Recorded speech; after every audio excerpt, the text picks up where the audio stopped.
ভিত্তিহীন ও মিথ্যা অভিযোগে ফ্যাসিস্ট আওয়ামী দোসরবৃন্দ কর্তৃক পালিত মানববন্ধন কর্মসূচির মাধ্যমে মানহানি করার প্রতিবাদে সংবাদ সম্মেলন। প্রিয় সাংবাদিক বন্ধুগণ, আসসালামু আলাইকুম, আদাব।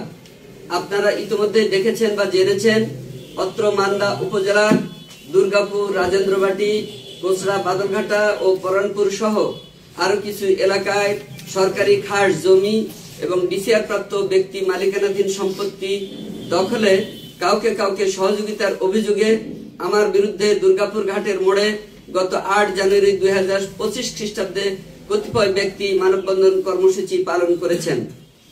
এই কর্মসূচির সংবাদ ও ভিডিও সংবাদ যমুনা প্রতিদিন পত্রিকা এবং কয়েকটি টিভি চ্যানেলে গতকাল 9 জানুয়ারি প্রচারিত হয়েছে। এইসব ভিত্তিহীন সংবাদ প্রকাশ করে একটা বিশেষ মহল আমার মান সম্মান হানি করে রাজনৈতিক ফায়দা হাসিল করতে চায় এবং আমাদের দলীয় ভাবমূর্তি বিনষ্ট করতে চায়। প্রকৃত বিষয় হলো, উল্লেখিত মৌজাগুলো একটা বিল এলাকা, যেটা মান্দা বিল নামে খ্যাত। এই বিলে বহু জমি সরকারি খাস হিসেবে রয়েছে, আবার কিছু কিছু জমি ভূমি অফিসের মাধ্যমে ডিসিআর গ্রহণপূর্বক ব্যক্তি মালিকগণ চাষাবাদ করে থাকেন, কারো কারো দলিলপত্র রয়েছে। তবে ব্যক্তি মালিকানার এসব সম্পত্তির অনেকগুলোর ব্যাপারে দলিল ও ডিসিআর ভুয়া বলে এলাকায় বহু বিতর্ক রয়েছে। এসব নিয়ে আদালতে মামলাও রয়েছে। বিগত ফ্যাসিস্ট আওয়ামী সরকারের সময়ে এলাকার কিছু সন্ত্রাসী আওয়ামী ক্যাডার এসব সরকারি জমি সহ ব্যক্তি মালিকানারও কিছু জমি জোরপূর্বক ভোগদখল করত। বর্তমানে 5 আগস্টের পট পরিবর্তনের পর ওই এলাকার কিছু দরিদ্র অসহায় মানুষ মান্দা বিলের সরকারি খাস অংশে ধান রোপণের প্রস্তুতি নেয়, আর দখলদার আওয়ামী ক্যাডার ও তাদের দোসররা এসব গরিব মানুষের আওতাধীন জমিগুলো দখলভোগের চেষ্টা অব্যাহত রাখে। ফলে এলাকায় দ্বন্দ্ব সৃষ্টি হয়। প্রিয় সাংবাদিক বৃন্দ, এই প্রেক্ষাপটে উক্ত বিল এলাকা থেকে বহু মানুষই আমাদের কাছে পরামর্শের জন্য আসেন। আমি তাদেরকে সহকারী কমিশনার ভূমি এবং মান্দা থানার ভারপ্রাপ্ত কর্মকর্তার নিকট যাবার পরামর্শ দিয়েছি। ফলে উভয় পক্ষের কেউ বা ভূমি অফিসে, কেউ বা থানায় গিয়েছেন। আমার জানা মতে ভূমি অফিস কাগজপত্র যাচাই করছেন এবং থানা কর্তৃপক্ষ শান্তিপূর্ণভাবে বিষয়গুলো সমাধানের চেষ্টা করছেন।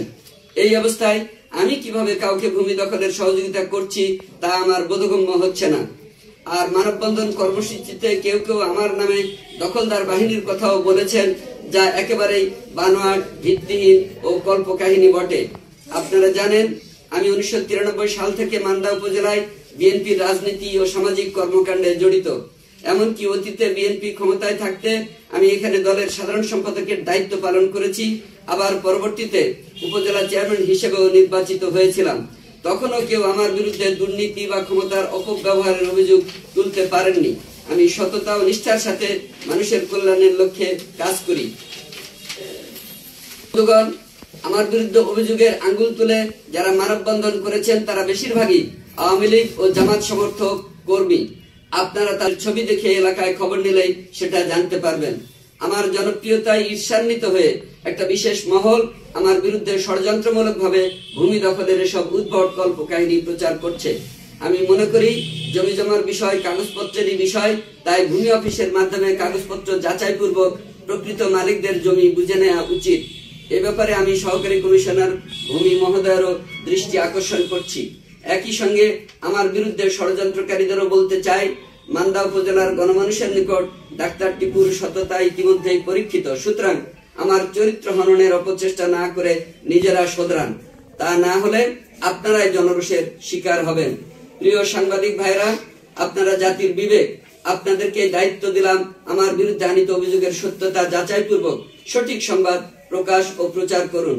আমি কোনোভাবেই ভূমি দখলের সহায়তাকারী হিসেবে প্রমাণ হলে রাজনৈতিক ও সামাজিক কর্মী হিসেবে কাজ করতে চাই না, বরং আমি আশা করব ওইসব দখলদারদের মুখোশ আপনাদের মাধ্যমে সকলের সামনে উন্মোচিত হবে।